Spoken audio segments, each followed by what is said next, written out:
Ang akin lang ay talagang hindi ako makapaniwala at awang-awa talaga ako. At parang nagre-replay sa utak ko yung nangyari sa ibang Pangulo. Sa mga makakapanood ng video na to, at kung sakali na meron ho kayong contact dito kay Amy Marcos, isa lang ho pakiusap ko. Pakisend ho ng video na to sa kanya para maramdaman niya at makita niya ang galit ng sambayan ng Pilipino diyan sa ginawa ng kanyang kapatid na yan dito kay dating Pangulong Rodrigo Duterte. Huwag mo kaming paandaran dito, Amy Marcos, na naaawa ka dito kay dating Pangulong Rodrigo Duterte.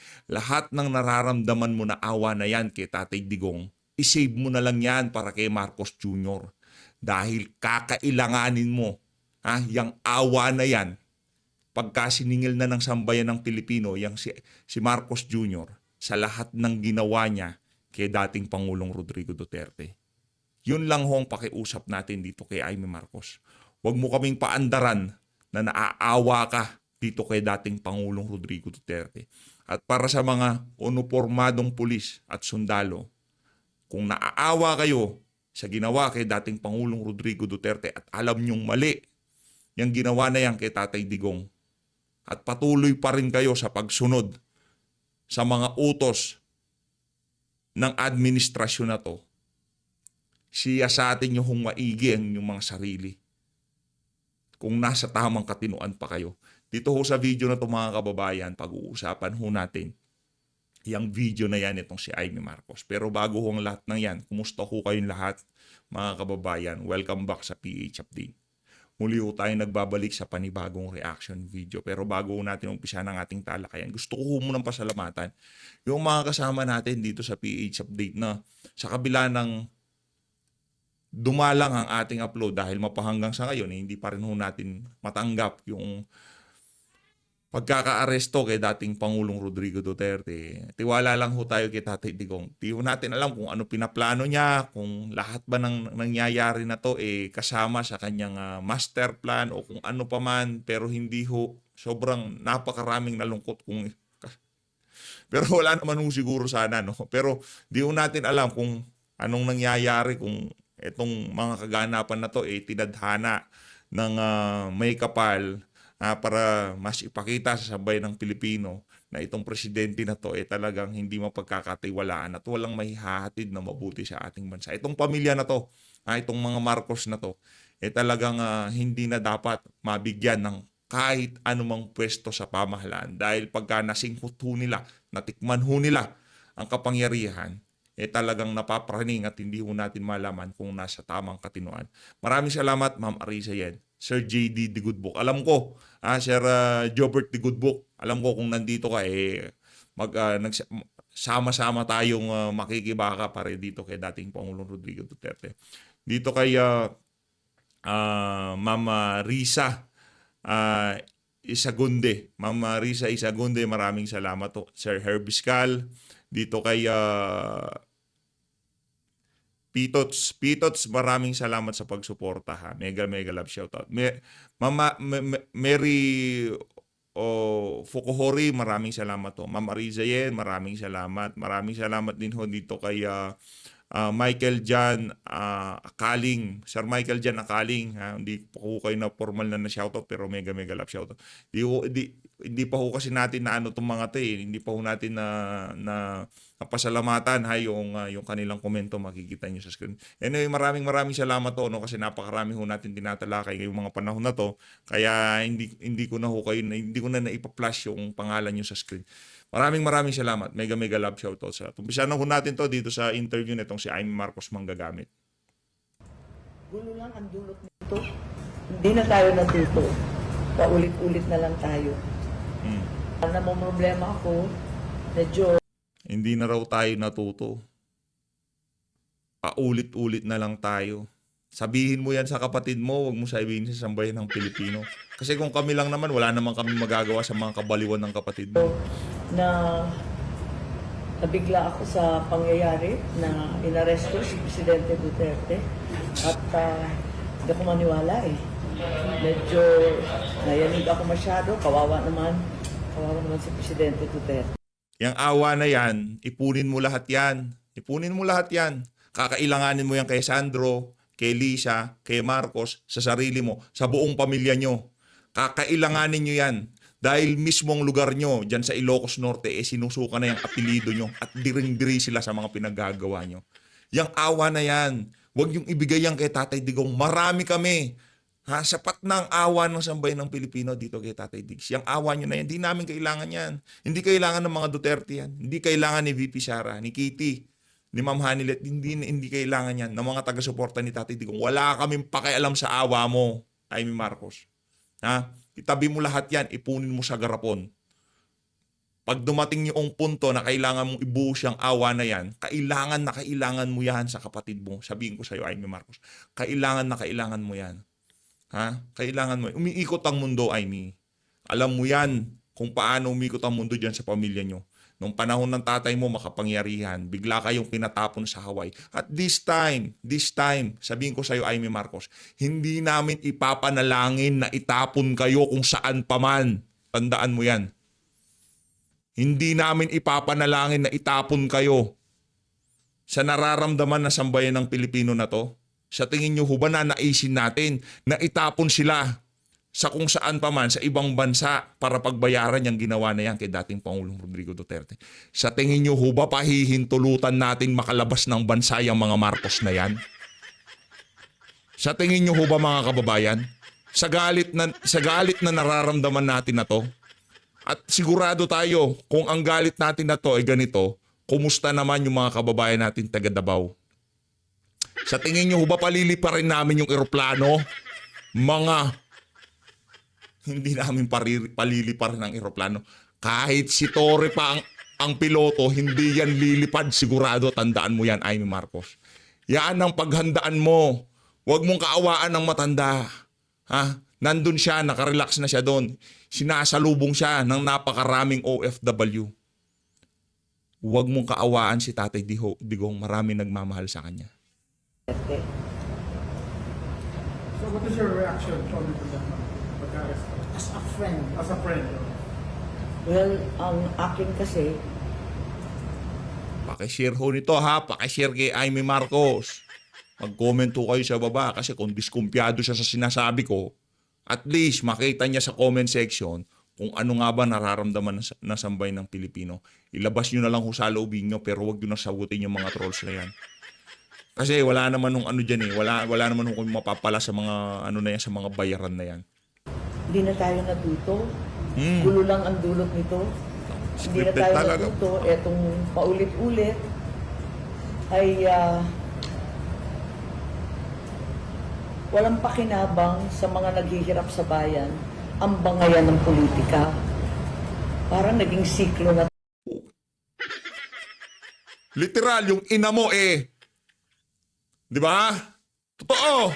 Si Imelda Marcos, di ba? Di ba? Alam niyo ibig ko sabihin. Totoo naman, di ba? Si Imelda Marcos eh isang, di ba? Tayo na ganito. Gumanda ba ang buhay natin dahil sa pamumulitika? Umasenso ba ang ating bansa? Hindi na tayo natuto. Ano na lang, pagkakadakip na lang ni Tatay Digong, talagang gusto nyo pang squeeze yung publicity nyo para sa inyong kandidatura. Mga na kayo. So, sa lahat na nakakahiyang yugto sa ating politika, gantihan ng gantihan, awayan ng awayan, yumaman ba? Nabusog ba? Sumaya ba ang taong bayan? Yun na lamang ang tanong ko. Awang-awa talaga ako. Naawa ko sa tatay ko noong 1986. Inang tatay na yan, oh. Buto na lang tatay mo. Wala. Naawa ako kay Jose Rizal. Binaril siya dahil sa pakikipaglaban sa kalayaan ng Pilipinas. Tatay mo, puro na lang tatay mo. Tatay mo. Naawa din ako sa mga sunod-sunod na pangulo. Brad, yung tatay mo. Kung buhay lang tatay mo, magsasama-sama kayong sisingilin namin na sambahin ng Pilipino. Tatay mo. Pero kay GMA, Oh, gulo lang ang dulot nito. Hindi na tayo natuto. grabe no, kauna-unahang ito gusto kong mag-sink in sa utak ng mga kasama natin taga Davao, taga Mindanao. mga Bisaya. Unang presidenteng galing sa Mindanao. Unang presidenteng Bisaya. Unang presidenteng ramdam kung anong pinagdadaanan ng mga nasa ilalim. Ha? Diba? I mean, nasa southern part ng Pilipinas. Ha? Kasi itong mga taga-norte na to, itong mga merong saltik na to, di ba? Ganon hong ginawa nila dyan sa mga kababayan nating taga-south. Unang presidenteng nagbibisaya, marunong magbisaya, marunong alam naramdaman ang hirap ng mga taga Mindanao, nakita, nasaksihan kung anong struggle ang pinagdadaanan ng mga tao doon. Unang presidente na nanggaling sa Mindanao. Hiniram ng sambayan ng Pilipino itong mama na to sa Davao. Gusto kong mag-sink in sa utak ng ating mga kababayan. At unang presidente ng Pilipinas na nagkaroon ng kaso at lilitisin sa ibang bansa. Di ho ba nakakahiya? Putin merong ganyang kaso. Netanyahu merong ganyang kaso. Natanggal, umalis, pinalitan itong si Netanyahu. Sinuko ba siya ng Israel? Literal, araw-araw ho. Hindi ho libo ha. Hindi 20,000 ang nagugurgur doon sa issue ng mga Israelites at Palestinians. Hindi ho 10,000, 20,000. Hindi ho! 100,000! Pero sinuko ho ba nila ang kanilang Prime Minister nung napalitan siya? O pinalitan siya? Sinuko ho ba siya? Tokwa. Yung mga kababayan nating nasa detro sa ibang bansa, hindi natin alam paano liligtas. Yung presidente na nagligtas sa atin sa loob ng 6 na taon sa kamandag ng droga at kriminalidad, isinuko ho ng administrasyon ng ganun-ganun na lamang. Nag-provide pa ng jet fighter na antag eroplano para ma-expedite ang pagpapadala sa kanya sa Netherlands. Inang yan. Paulit-ulit na lang. Yan o kasi dahilan kung bakit ayaw muna natin gumawa ng video. Yung iba dyan, siguro nasisikmura nila ito. Para sa kanila, content lang yan. Wala ho tayong magagawa. Hindi naman ho talaga ano yan eh. Malalaman nyo naman ho eh. Pero meron naman ho talaga dyan na kailangan ho nilang magsalita. Tayo, dito kay Tatay Digong, si BP, oo, kailangan ho natin siyang suportahan, protektahan. Pero alam mo kasi natin, sa napakahabang panahon, ang tinatarget ho talaga si Tatay Digong. Si Tatay Digong ang matagal nang pinagbabantaan dyan sa ICC, kukulong. Si BP wala pa ho siyang ganun. Ang dapat nating talaga ngayong mga panahon na to na protektahan, si dating Pangulo Rodrigo Duterte. Tama na naman protektahan natin si BP Sara. Pero si BP Sara ho, kung dito sa dalawa na to, si BP Sara mas kaya niya sarili niya. Tatay Digong nga, nahihirapan na tumayo di ba? Tayo. Hirap. Plano kang bisitahin si President. Tignan natin kasi mukhang wala namang pinapapasok. Ang akin lang, So walang pinapapasok.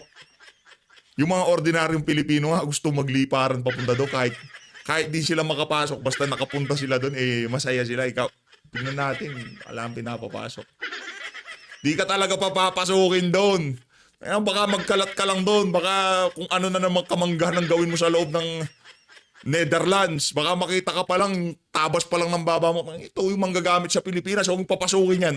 Baka kung ano na naman panggagamit ang gawin yan. emotionally, talagang awang-awa ako sobra. Anong initial reaction mo? Did you cry? Sorry. Naiyak ka ba? Pero nagulat ako, nandun ako papunta ako sa Palumpo na nabalitaan ko na hininto. Stop it. Oo, Stop awang-awa it. nga ako. Paano niyo po nalaman na? Kasi matanda na, di ba? Parang sa tatay ko, nung nangyari, Nako. hindi nakakaawa. Tatay mo. From China or to text? Text, mga news. Kayo, mga media. Anong panawagan mo rin sa Malacanang? Ano kakakaw doon? Sa kapantanga. Ma'am, ano na yung masasabi mo? Oo, Wala kita kang dyan. actual na warrant of arrest na isinunod.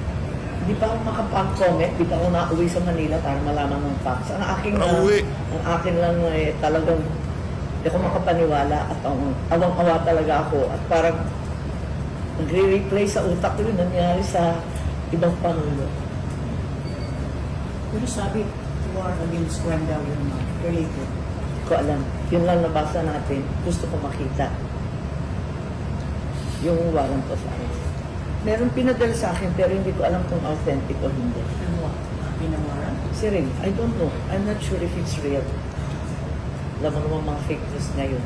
So ayoko mag-comment until such time as I'm able to be updated on the actual situation. Ayun na nga mga kababayan, hanggang doon lang ho itong anong tawag dito, itong interview nitong si Manggagamit, no. Gusto na naman hong gusto na naman hong gamitin itong sitwasyon ni Tatay Digong para sa kanyang political advantage sa pangangampanya niya. Kailangan sumausaw nitong si Amy Marcos sa mga kaganapan, sa mga nangyayari na to kay dating Pangulong Rodrigo Duterte. Ito yung mga video na hindi ho natin napasadahan noong panahon na actually yung nung tipong nakikipagtalo itong si Ma'am Hanilet, yung kay noong si Torres sinasagot itong si Tatay Digong. Di pa ho natin kayang gawan ng reaction video yun. Sa totoo lang, di ko pa ho kayang gawan ng reaction video, yung tipong kumukulo ho dugo natin pag napapanood natin. Siguro kayo din. Kung di nyo ho ba napapansin at wala pa ho tayong reaction doon sa mga nangyari na yun, di pa ho natin kaya. Baka kung ano masabi natin kay Torre, bigla ho tayong hanapin. Mahirap na eh. Kailangan ano rin, kumbaga, ano na yun, yung tipong tansyahin natin. Baka kasi sa bagay makukuha naman sa editing yan. Sige, gawan natin ng pagkatapos nito, babanatan natin lahat nung nangyari nung huli, papadala na sa Netherlands itong si Tatay Digong. Nung nandun na sila sa Villamor Air Base nung nakikipagtalo itong si Salvador Miljardea, di ba? Bilibu ako doon sa mamanin. Sobrang bilibu tayo doon. Ito, pakinggan nun natin itong si Sir Jason sa. Opisyal sa gobyerno na tayo kumalas na yan at tayo may umiiral na batas. Katunayan, may mga nasangkot sa kaso ng kinukomplain nilang yoga ang nakakulong na, mga pulis na nakakulong na sa mga bilangguan natin.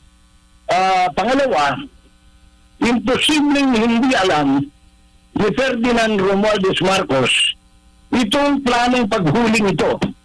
However, spurious the documents are, kasi ang nagpatupad ay ang Philippine Transnational Crime Office under the Office of the President.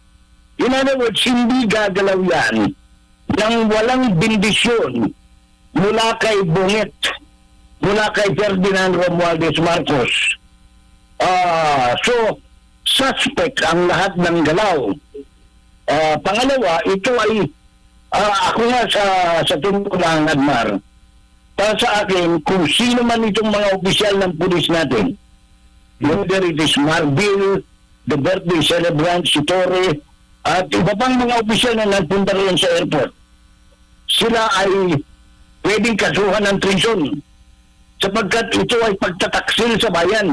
Ipinagkakanilo mo ang isang Pilipino sa mga dayuhan na wala namang kinalaman sa ating pamahalaan na MJ. Sir, anong comment mo dito sa post ni former Foreign Affairs Undersecretary at naging spokesperson din ito ni former President Duterte? Tinutukoy ko po ay si Sir Ernie Abella. Sabi niya, and I quote, "To surrender a citizen to ICC is an open admission that our own justice system is incapable. This does not bode well for the nation. It sends a negative signal that it is incapable, dependent, has little control over its own system, and it weakens investor confidence." Sir. Yes. Kawawa yung mga nasa Supreme Court, no, yung ating justice system dito. Ganun ho. Di ba? Sabi siguro nito si Marcos Jr., pinag-uusapan yung issue ng PhilHealth. Ngayon, bababuhin ko kayo sa international community. Papahiya ko ang ating justice system dito. Yun nga ang sinasabi ko na dahil sa ginagawa ito nila Marbil, nila Torre at mga alipores nila, no? Itong mga sa akin kasi parang kademonyuhan ito eh. Kasi ito yung kataksilan sapagkat sinasabi mo sa buong mundo walang kwenta yung gobyerno namin dito. Kaya kami sumusunod sa dikta ng mga dayuhang gobyerno na hindi naman kami kasali dyan sa organisasyon na yan. nakakahiya sa totoo lang. Because this is an open admission by our government, no? Under President Ferdinand Romualdez Marcos, that our government is inutile, no? Short of being stupid, no? For allowing foreign entities to meddle into the internal operation of our government, especially sa ating pong justice system. Tama si Secretary Abelli doon sa sinabi niya eh. Talagang kahiya-hiya na para mong inaamin na wala kasi kami kwentang tao eh. Kahit birthday ko ngayon, wala kami kwentang tao. Parang sinasabi ni Tol, Kasi sinusurrender mo yung karapatan mo na bigyan ng proteksyon. Nagpapakamatay nga tayo kapag ka merong nakukulong na OFW o Filipino expat sa ibang bansa eh. Ito, nasa loob ng bansa natin, binibigay natin na sinusurrender natin. Anong klaseng katarantaduhan yun? Sakit, no? Opo. Sir Jay, mayong hapon si Admar to. Sa tingin mo, bakit binibigyan nila ng bigat itong ICC at hindi yung magsampa na lang sila ng kaso laban dito kay dating Pangulong Rodrigo Duterte, kagaya po ng ginawa sa nakalipas laban kina dating Presidente Erap Estrada, dating Pangulong Gloria Macapagal Arroyo na kinasuhan nila, naharap din sa nakulong din sila at kalaunan ay napawalang sala. Opo. Katunayan, meron nang isinampa si Torre, di ba? Yung hepe ng CIDG. Lamang, nakakatawa, sapagkat pinagtatawanan siya, mismo mga investigador ng DOJ sa pangunguna ni NBI Director Jaime Santiago. Kasi nga, walang basis eh. Ngayon, kasi nga, itong simpleng pakikipagpunta pa ng nililipit. Ngayon, ito pang masama eh. May sakit yung presidente. Si Presidente Duterte. Kailangan niya ng medical attention. They denied him for the longest time since morning ng kanyang doktor. Inipit pa ng gusto dun sa gate yung doktor. Pangalawa, meron siyang schedule for medical examinations tomorrow dyan sa Cardinal Santos. Ngayon, the guy is a sick man. 80 years old na yan eh. Ang dami ng pagdaanan yan. Ngayon, kung kaya ko sinasabing kademonyuhan, kasi demonyo lang ang naisip ng ganun eh. Kasi tayo, pagka sumakit lang ang tiyan, dinadala natin sa doktor, di ba? Una-una, insulin dependent yung tao. Kaya, marami talaga dito kung mauwi lang kayo sa buong Davao region ngayon, talagang nagpupuyos ang gandamin ng mga Davaoenyo at galit na galit, sinunog na yung mga litrato ni Bongbong Marcos. Talagang galit sila sa pangyayari nito. Dahil saan ka nakakita? Yung hinuli nila on a digital warrant of arrest ng tao, talaga magagalit ka eh. Saan ka nakakita ng warrant of arrest binasa magmula sa cellphone? Kago lang ang gumagawa ng ganun eh. Tarantado at kalahati ang gumagawa ng. Pasensya na kayo kung ganyan ako magsalita ngayon kasi cannot pardon the fact that these are officers of the Philippine National Police.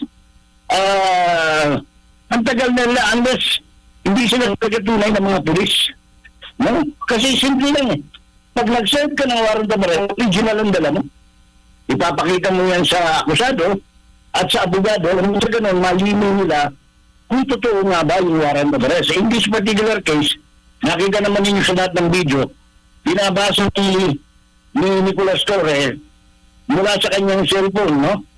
Hindi ko alam kung 7260 ba yung model ng kanyang cellphone na Nokia. Yung allegedly warrant of arrest. Kahit na yung taga-presidential transnational, yung pinapakita niya, photocopy of the alleged transmitted warrant of arrest walang original copy. Kaya lahat ng ano kung nag-aral ka ng matas o abogado ka, kahit pulpul ka pang abogado, no, matatawa ka sa ginagawa nila eh. Admiral. Opo. Meron pong Instagram post itong si Kitty Duterte, anak ni President Rodrigo Duterte, and at the same time, itong dating NICA chief na si retired Police General Alex Paul Monteagudo. At basahin ko lang itong naging caption ni Kitty Duterte. Sabi dito, "They are denying my dad the proper health care he needs. They are keeping him confined here and not allowing us to bring him to the hospital. He's getting weaker by the minute." Pinapakita dito sa larawan na ito ang si President Rodrigo Duterte na nakahiga, no? Natutulog, nagre-rest sa parang sofa lang ito, no? And sa post naman ni retired General Alex Paul Monteagudo, sabi dito, "FPRRD is not feeling well. His sugar level continue to rise. He needs to be hospitalized, but the PNP refused to bring him to a hospital. He is made to sleep in a couch and chairs inside the Air Force lounge." Ito, larawan na Ito mga kababayan, kakapasok lang kakapasok lang ho nito. Nagsalita na rin ho itong si dating Senator Manny Villar, no? Kaugnay dito sa pagdala dito kay dating Pangulong Rodrigo Duterte sa ICC. Ito sabi nitong si Manny Villar, "It was my hope that that former President Rodrigo Duterte would have the opportunity to defend himself in our courts under the protection of our country's rule of law. I spent years protecting Filipinos overseas when they were charged abroad. That is why it was painful to see a very good friend, a former president who dedicated himself to public service, a Filipino citizen, being taken and charged by a foreign entity. But he is now in the custody of the International Criminal Court. I am certain that as lawyer himself, former President Rodrigo will avail himself of all legal remedies in order to defend himself before the ICC. That I trust that the ICC conduct fair judicial proceeding protecting the rights of the defendants. My prayers are with him." Maraming salamat former Senator Manny Villar, no? Naging Senate President ba to o Speaker, no? Maraming salamat. Saludo. Kahit yung anak mo nasa alyansa ng mga mambubudol. Salamat pa rin. Tuloy. Oxygen atin, hindi tayo nagkakamali dito. Forward na natin to. Ano bang klaseng puso kaluluwa meron itong mga ano ba, may sa demonyo na ba tayo sa mga namumuno sa PNP? Alam mo, sabi ko nga, yun lang sumakit ang tiyan mo. Nautot ka lang, hindi ka mautot, nababalisan na yung kasama mo sa bahay. Kahit na nga kunwari, pasahero ka lang sa jeep, may nakita kang nag-aalong tuhit. You will be concerned But this guy, whose name is Nicolas Torre, no? Ewan ko anong klaseng sungay meron ito, no? Para hindi niya maunawaan na unfortunate matagasal ko tumatubig ng mamang ito, no? I don't know, hindi ko ma-describe kung anong klaseng kaluluwa meron itong mamang ito, no? Para hindi niya maunawaan na yung may sakit, kailangan niya ng immediate medical attention. Sabi ko nga kaninang umaga pa, pagkuha nila sa airport, dapat kasama yung doktor, yung medical team ni President Duterte, hindi pinayagan. Bukod sa hindi pinayagan, ilang oras pa silang pinengga doon sa gate ng Villamor Air Base. No? Pagkatapos, anong tawag nito? Ewan ko lang kung baka naman nananadya, hindi natin alam, no?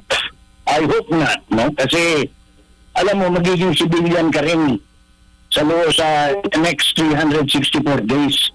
At pag naging civilian na itong si Marcos Jr., nako. Wala ka ng PSG nun, di ba? Hindi, kasi pagkatapos na, ay meron pa palang matitira. Meron palang designated na security sa mga former president. Okay.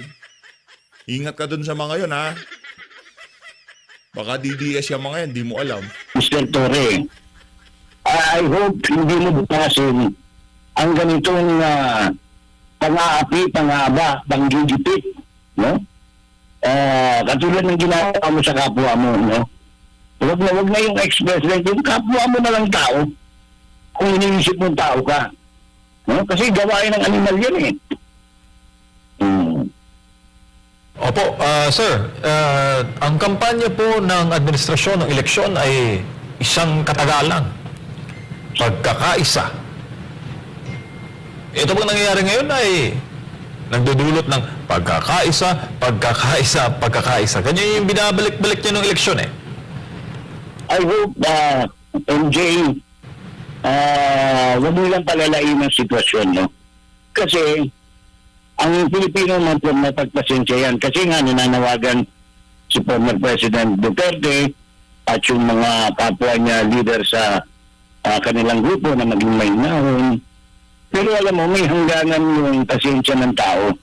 This is already an affront to the citizens of the Philippines.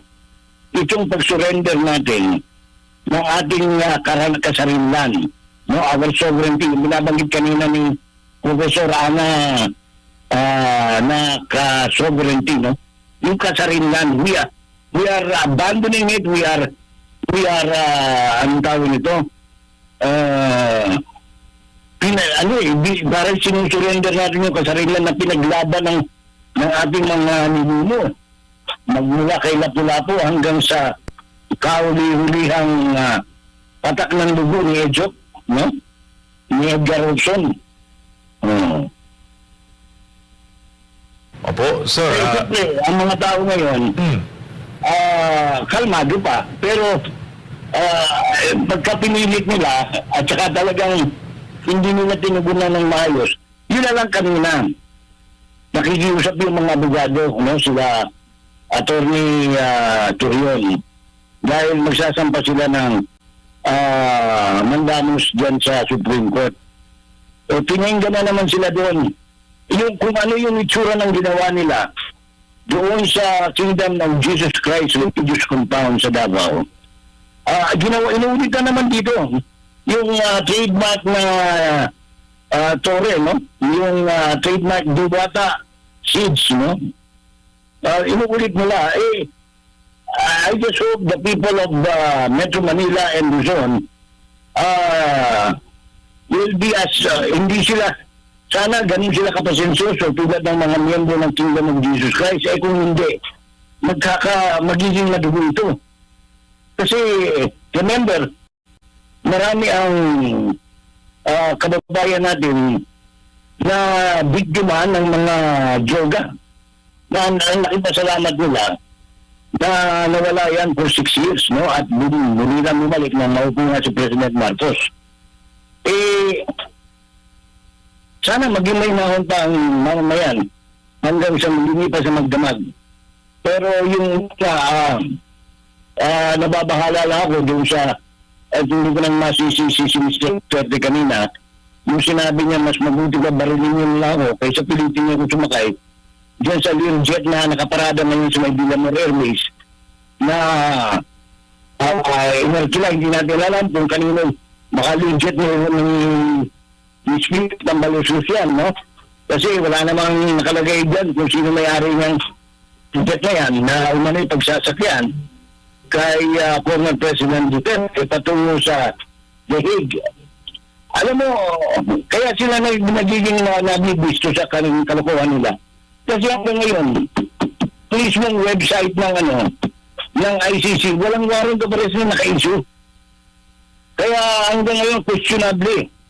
Hindi nila may pakita ang original. You don't do that, no? Kahit sa parte ng mundo, kapag kami hinuhuli ka may warrant of arrest, original na warrant of arrest ang dala mo. Hindi yung digital na parang ginawa lang ang Trillanes. Di ba? Naalala niyo yung Excel ni San Trillanes? Yung sa Bank of the Philippine Islands, di ba? Ito, walang pinagkalayo eh. Tingnan nyo, pati strokes, nung kunyari nakapirma, halos mga parang strokes. Kaya, notorious pa naman ito si Torre, at saka itong chief of police dyan sa Davao City ngayon, nahilig mag-manufacture ng mga faking warrant. No, kaya, hindi umalis na mag-isip ang mga tao. Napaka-faking nga itong daladala, o binabasa kunyari, ni Torre. Opo. Sir Jay, basahin ko lang po itong statement ng tagapagsalita ng Supreme Court matapos nga po maghain ng petisyon ng kampo po ni dating Pangulong Rodrigo Duterte kanina through Attorney Israelito Torion. Basahin ko lang yung statement, no, Sir Jay. Yes. Secretary as the CEO of Sex. Because, ano yun that's sort of a habeas corpus na teka muna, hindi po pwede yan. Kaya nga, urgent yung motion na isinampa dahil hindi mo, alam mo, Admar parang pareho naman tayong nakapag-aral ng elementary at high school, at college. Hindi ko maunawaan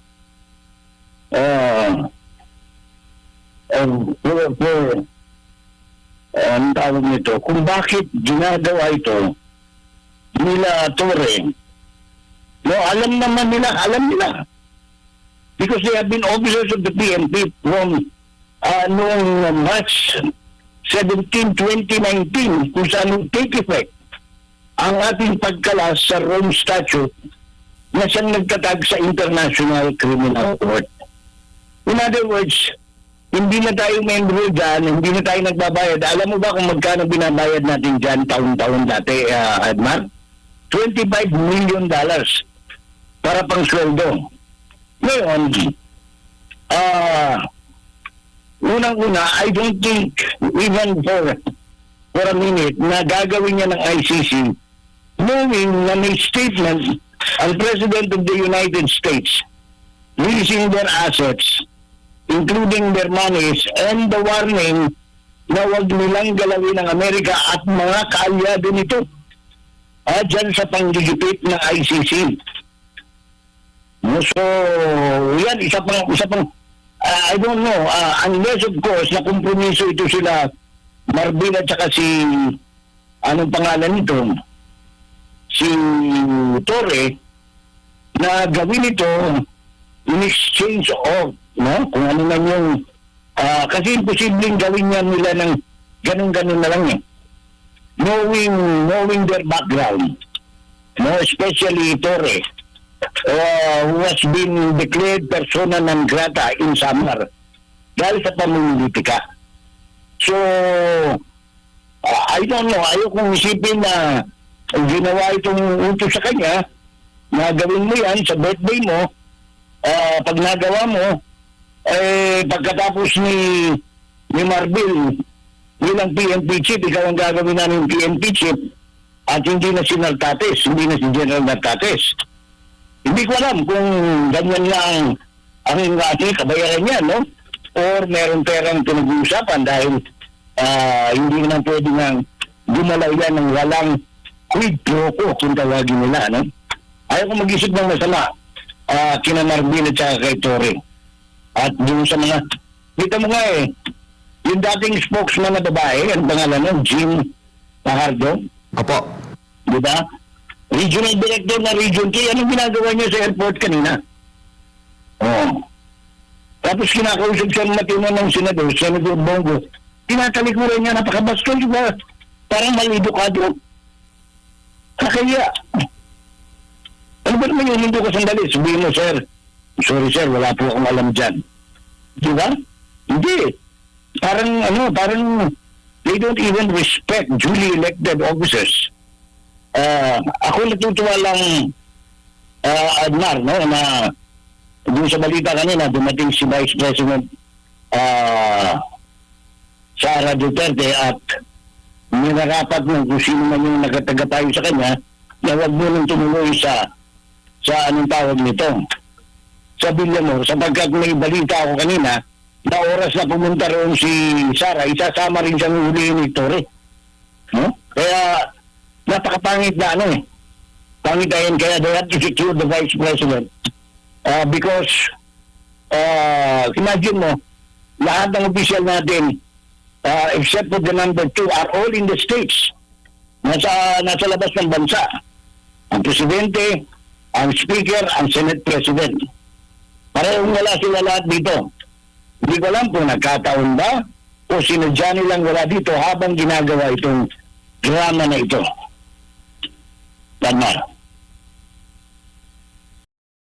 Ayun na nga mga kababayan, dito na una tatapusin itong ating video na to. Maraming salamat sa pagsuporta sa PH Update. Mag-ingat ho kayo lahat. Alam ko marami sa inyo dyan, mga kasama natin, hindi pa rin ho makapaniwala at hindi matanggap ang nangyari dito kay dating Pangulong Rodrigo Duterte. Mabilis ang update din ho pala tayo. Dininay ho yung petition para sa house arrest nitong si Pastor Apollo Kibuloy. Tayo ay nalungkot nung nabasa natin yon dahil pag nagkataon, kumbaga, maiibsan yung paghihirap din itong si Pastor Apollo Kibuloy dahil alam naman ho natin na isa ho siya sa mga kumbaga ginipit dahil sa pagiging malapit niya dito kay dating Pangulong Rodrigo Duterte. Maraming salamat po mga kababayan. Tuloy-tuloy lang ho tayo. Para sa AFP, sa PNP, kumusta naman ho? Ano ho bang nararamdaman nyo ngayong mga panahon na to na yung nakipaglaban, nagmahal, nagpataas ng moral sa inyo, nagpaganda ng paningin sa inyo ng sambayan ng Pilipino nung panahon ni Tatay Digong. Ano nararamdaman nyo? Hinatid nyo ho siya sa Netherlands. Kayo, PNP, kayong naging kasangkapan.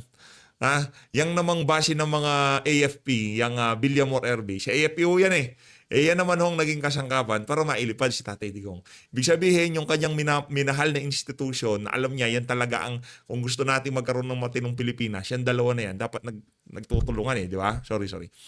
Ngayon, yung dalawang institusyon na to, AFP, PNP, sila ho naghatid doon sa kanilang dating Commander-in-Chief. Palakpakan ho natin ang mga walang hiyat, walang kwentang mga sundalo at pulis. Diba? Kailangan palakpakan niya mga walang yan. Magsama-sama kayo, lahat ng kumakampi kay Marcos. Hindi pa ba Hindi niyo pa ba nakikita nangyayari sa bansa? Hindi niyo ba nakikita ang ginagawa itong adik na to sa sambayan ng Pilipino?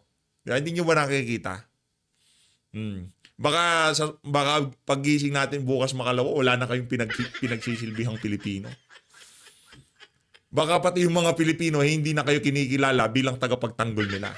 Hinay-hinay ho tayo. Wala ho tayong sinasabi dito. Baka ang sinasabi natin sa mga nangyayaring mga kaganapan na to. Hindi ho natin alam kung anong dala ng bukas, kung anong mangyayari sa kinabukasan. Hindi ho natin alam. Walang nakakasigurado, walang kasiguraduhan lahat ng bagay dito sa mundo na to. Malay natin, bukas biglang mategi-bumbum yung mga adik, di ba? O biglang maging presidente si BP. Anong mangyayari? O baka sumunod dito kay Tontenko yung na-overdose daw, di ba? Hindi pa ho natin nagagawan din ng reaction video yun. Hindi ho natin alam, baka sila na sumunod na, di ba, masobrahan sa pulburon. Bigla na lang silang pumlakda, tapos palalabasin na, in-assassinate si Bangag. Naklanto. Kasalanan ni Sara. Buisit na yan. So, guys, maraming salamat po sa pagsuporta sa PH Update. Maraming salamat po sa pagsuporta sa PH Update. Mag-ingat po kayo lahat. Parang nagtiksagi si Torre. Video ko. Malino natin Pilipinas.